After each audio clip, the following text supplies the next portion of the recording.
you're serious about getting places, sooner or later, you're going to get stuck.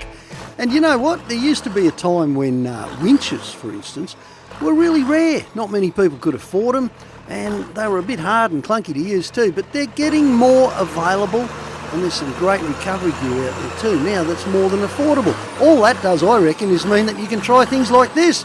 You know, you can put yourself up against a bit of a track that could be a bit of a struggle. Now, Milo 2's double diff locked, it's got everything you'd expect from a good old leaf truck, but thanks to a couple of weeks of rain, this particular track was soft as. Even with these tyres sitting on around 20 psi, just didn't seem to be able to get enough traction to get up this hill. And that is pretty consistent with what you're going to get in wet, sticky territory. I'm going to have to use the winch because it's either that or stick a dent in your tyres. When it comes to winching though, you should never take anything for granted. You're talking about tons of weight here, all hung off the end of a rope somewhere. So make sure you use a tree trunk protector.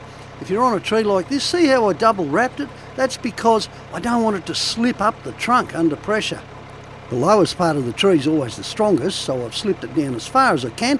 And that shackle, well, you never side load a shackle. Put the bend at one end and the pin at the other. Even rated shackles will just peel apart if you get them the wrong way round. You can see my problem here, can't you? That tree is getting awfully close. Oh well, might have to do something about that too before we slide into it. You noticed how good recovery gear is always brightly coloured. This is why I love my XTM gear. You can always find it in the bush, even at night. And the winch bag, well, it doubles as a winch blanket, doesn't it? You've got to use a winch blanket. You've got to have something to hold that hook down to keep the rope low, just in case something snaps. I mean, we're talking about a lot of weight here. There's 2.5 tonnes plus another half tonne for the handbrake. So, you know, we don't want it to go flying through the windscreen, do we? Certainly not on my side. I never said that.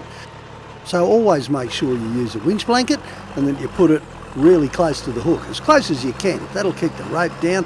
Things tend to hop around a bit when you're winching. When you're in a winch recovery situation, there's a fair chance you've got a whole lot of truck hanging off that one rope and jumping around all over the place. So take your time, get the good gear and get it right. See you on a track.